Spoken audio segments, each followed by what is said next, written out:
La récente sécheresse en Afrique de l'Est et en Afrique du Nord a été la pire depuis plus de 40 ans.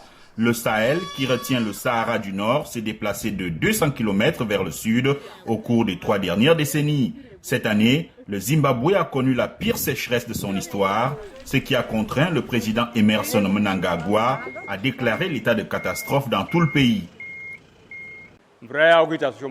Les pluies diminuent à l'heure où nous parlons, la sécheresse sévit.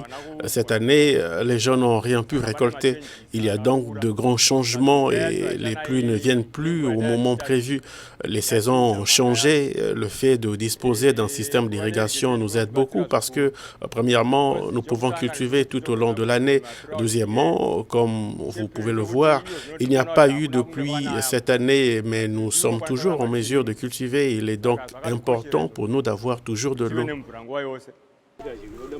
En raison des faibles précipitations dans de nombreux pays, au moins 40% des agriculteurs ont vu leur récolte complètement détruite par la sécheresse induite par El Niño cette année.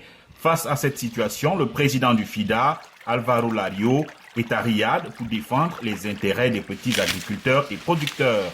Les 500 millions de petites exploitations agricoles sont l'épine dorsale de nos systèmes alimentaires mondiaux et ce sont elles qui portent le fardeau du changement climatique. Elles sont les plus vulnérables et les moins privilégiées. Il est indispensable d'investir dans ces exploitations. Lors de la COP16, le FIDA entend insister sur les conséquences du manque d'investissement dans la sécurité alimentaire, la lutte contre la pauvreté et le renforcement de la stabilité. Le FIDA estime que la production alimentaire des petits exploitants est essentielle à la stabilité économique dans de nombreux pays en développement où l'agriculture est le moteur du PIB. Si rien n'est fait, alerte le FIDA, la dégradation des sols et le changement climatique pourraient contraindre jusqu'à 700 millions de personnes à migrer d'ici à 2050.